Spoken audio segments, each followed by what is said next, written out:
Hello everyone, good morning. Welcome back to our mini blog. তো সকাল সকাল আমি এখানে খেয়ে নিচ্ছি ছোলা সিদ্ধ, আর একটু পরে তারপরে খেলাম চা বিস্কুট।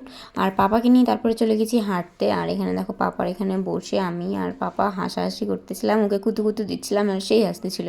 তারপরে মা আমাকে বলল পেপুলের পাতা নিয়ে আসতে, পেপুল পাতা আমি এখানে নিয়ে নিচ্ছি। আর তারপরে চা বাগানের দিকে আসে দেখি চা বাগানের ডালপালাগুলো কাটছে, তো সেগুলো আমি এখন কুড়ায় নিচ্ছি।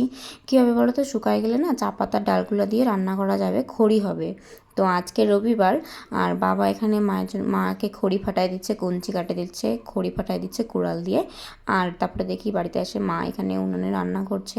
তারপরে সেগুলো খড়ি যেগুলো ফাটিয়ে দিচ্ছে বাবা, তো সেগুলো হচ্ছে ভিজা, তো সেই জন্য আমি এখানে রোদ্রে দিয়ে দিচ্ছি। তারপরে আমি এখানে সব খড়ি রোদ্রে দিয়ে দিলাম স্নান করে। তারপরে এখন খেতে বসে পড়ছি। আর এখন বিকাল হয়ে গেছে, তো একটু বাগানের সাইডে একটু হাঁটতে চলে গেলাম আমরা দুইজনে। তো আজকে মিনি ব্লগটা এখানে শেষ করছি, দেখা হচ্ছে নেক্সট মিনি ব্লগে।